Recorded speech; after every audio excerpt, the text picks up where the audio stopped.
हर हर महादेव। जय शिव शंकर। सभी कथा प्रेमियों को प्रेम से कथा सुनने के लिए धन्यवाद। जी हाँ, आज हम सुन रहे हैं महात्मा नंदभद्र के सारभूत विचार तथा सत्यव्रत से उनकी भेंट। कथा कहती है, एक समय की बात है, नारद जी, अर्जुन। अब बहुदक स्थान की एक अद्भुत कथा सुनो। काम रूप में जो बहुदक नामक कुंड है, वह इस तीर्थ में आकर भली भांति प्रकट हुआ है, इसीलिए इसे बहुदक कहा गया है। महात्मा कपिल ने बहुत वर्षों तक तपस्या करके यहाँ एक बहुत सुंदर शिवलिंग की स्थापना की है, जो कपिलेश्वर के नाम से प्रसिद्ध है। बोलिए कपिलेश्वर महादेव की जय। हे अर्जुन, नंदभद्र नाम के एक वणिक थे, जो तीनों समय बड़े आदर के साथ कपिलेश्वर लिंग की पूजा किया करते थे। वे साक्षात दूसरे धर्मराज की भांति समस्त धर्मों के विशेषज्ञ थे।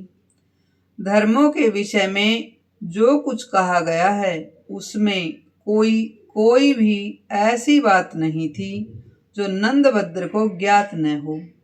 वे सबके सुहृद थे तथा सभी के हित साधन में संलग्न रहते थे।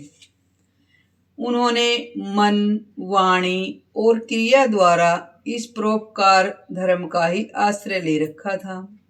संसार में ऐसा कोई धर्म न तो प्रकट हुआ है और न ही होने वाला है, जो सब अवस्थाओं में सर्वथा निर्दोष हो।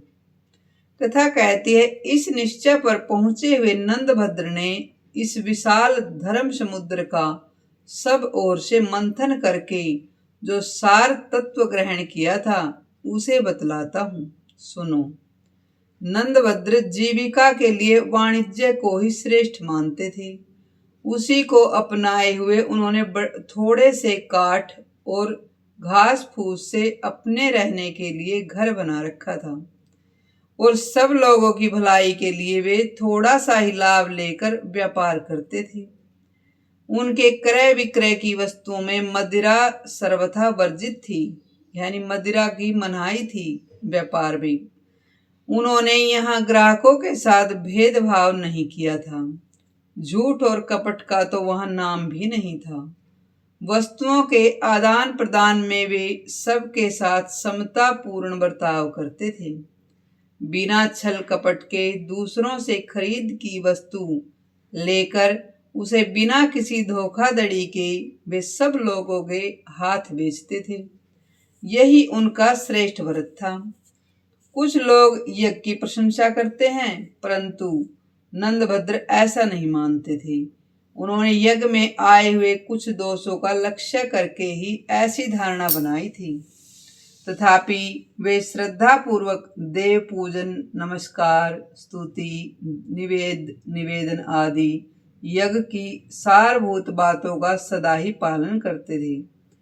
कोई सन्यास की प्रशंसा करते हैं, परंतु नंदभद्र उनसे भी सहमत नहीं थे। उनका कहना था कि जो विषयों का बाहर से त्याग करके मन के द्वारा पुनः उनको ग्रहण करता है, वह गृहस्थ और सन्यास अथवा इहलोक और परलोक दोनों से भ्रष्ट होकर फटे हुए बादल की भांति नष्ट हो जाता है। कथा कहती है कि सन्यास का जो सारभूत उत्तम तत्व है, उसका आदर तो नंदभद्र भी करते थे। वे किसी के कर्मों की निंदा या प्रशंसा नहीं करते थे। अनेक भिन्न भिन्न मार्गों में स्थित हुए लोगों को चंद्रमा की भांति तटस्थ रहकर लीला पूर्वक देखते थे। किसी के साथ न द्वेष था, न राग और न अनुरोध ही था, न विरोध था। पत्थर और सुवर्ण को एक समान समझते थे। अपनी निंदा और स्तुति में भी समान ही रहते थे। वे स्वभाव से तो धीर थे ही, संपूर्ण भूतों में निर्भय भी थे। अपनी आकृति ऐसे बनाए रखते थे मानो अंधे और बहरे हों। कर्मों के फल की उन्हें कोई आकांक्षा नहीं थी। अतः वह कर्म उनके लिए भगवान सदाशिव की आराधना बन जाता था। कथा से हमें यह शिक्षा मिलती है कि कर्म को भी पूजा बनाया जा सकता है। इसी प्रसंग में आगे कथा कह रही है, इसी कारण वे धर्म का अनुष्ठान तो चाहते और करते थे, परंतु उसमें कोई लोभ नहीं रखते थे। नंदभद्र ने भली भांति विचार किया, विचार करके इसी को मोक्ष के सार रूप ग्रहण किया था। कुछ लोग खेती की प्रशंसा करते हैं, परंतु नंदभद्र ने उसके भी सार भाग को अपनाया था। 8 बैलों से जुड़ा हुआ एक हल होना चाहिए। खेती की आय में से 30वें भाग का त्याग करना चाहिए। उसे धर्म के कार्य में लगा देना चाहिए। बूढ़े पशुओं को भी स्वयं ही पालन पोषण करना चाहिए। जो लोग ऐसा करें वही श्रेष्ठ किसान हैं। नंदभद्र ने इसी को खेती का सार मानकर इसका आदर किया था। उनके मत से प्रतिदिन अपनी शक्ति के अनुसार देवताओं, पितरों, मनुष्यों और अतिथियों तथा पशु पक्षी, कीट पतंगादि भूतों के लिए अन्न देना चाहिए। सदा इन सब को ही स्वयं भोजन कराना उचित है। कुछ लोग ऐश्वर्य की प्रशंसा करते हैं, परंतु नंदभद्र उसे भी प्रशंसा के योग्य नहीं मानते थे, क्योंकि ऐश्वर्य के मद से उन्मत्त हो मनुष्य दूसरे मनुष्यों को दास बनाकर उनका उपभोग करते हैं। वे मनुष्यों का वध करते हैं, उन्हें बांधते हैं और बंदी बनाकर दिन रात पीड़ा देते हैं।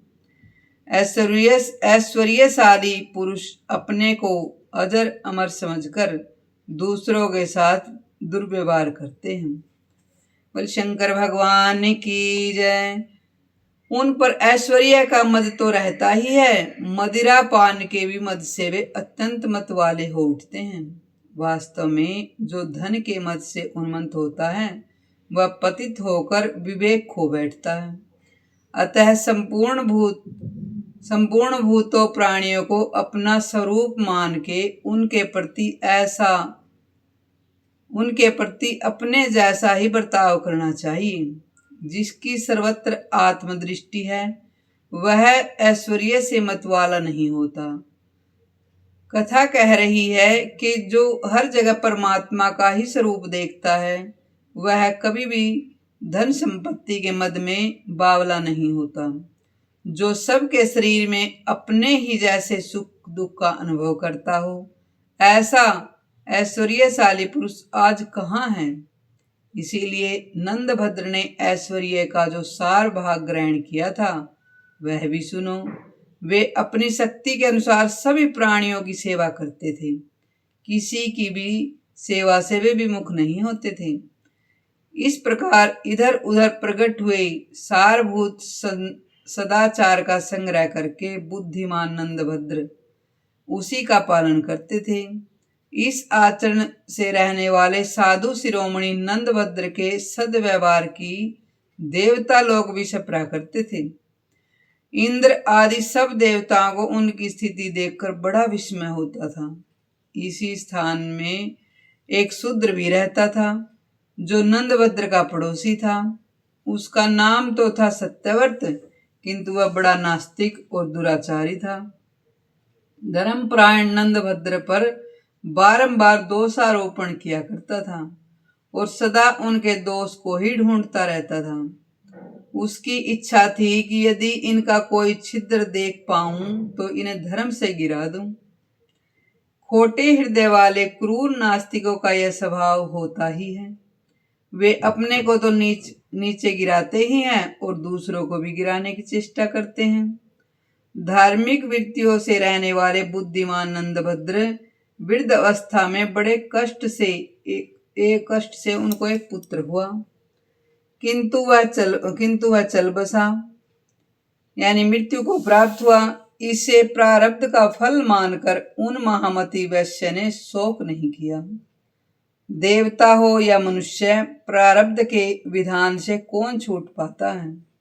तदंतर नंदभद्र की प्यारी पत्नी कनका, जो अरुंधति के भांति साध्वी स्त्री, समस्त सद्गुणों से विभूषित थी, गृहस्थ आश्रम की साक्षात मूर्ति थी, सहसा वह मृत्यु को प्राप्त हो गई। नंदभद्र जितेंद्रिय थे, फिर भी पत्नी के न रहने से गृहस्थ धर्म का नाश न होगा, यह सोचकर उन्हें शोक हुआ। बोले शंकर भगवान की जय। आपको यह कथा कैसी लगी हमें कमेंट में अवश्य लिखिए और चैनल को सब्सक्राइब अवश्य करिए। कथा सुनने के लिए आप सभी को धन्यवाद।